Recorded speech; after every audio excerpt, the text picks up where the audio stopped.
эстафета жолдап жүрміз. Ал енді міне біздер бүгін Қызылашы ауылының жастары, ағаларымыз бәріміз бірігіп осындай бір іс бастадық. Алланың қалауымен, Алла разы болсын осы қосылып жатып отырған ауыл азаматтарына.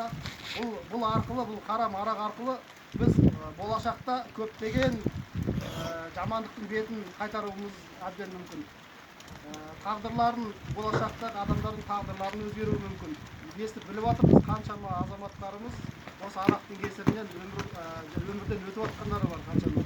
Сондықтан барлық осы Алакөл ауданы бойынша бәріне осыны эстафета ретінде жариялаймыз. Осы араққа қарсы осы біз құсап жиналып магазинде сатуды тоқтату керек бәріне. Арақты бәрін осылай шығарып, біз Қарабұлақ ауылына эстафета жасап сіздерге жіберіп жатырмыз. Сіздер осылай жасап, ары қарай көрші ауылдарға жіберіңіздер. Солай Алакөл ауданын арақтан тазартамыз деген ойымыз бар. Алла разы болсын бәріңізге. Енді шағамыз енді.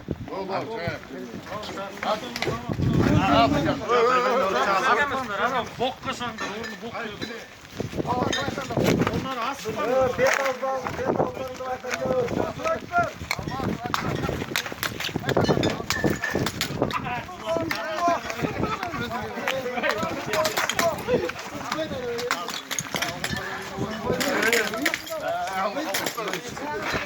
Жігер түсір, жігер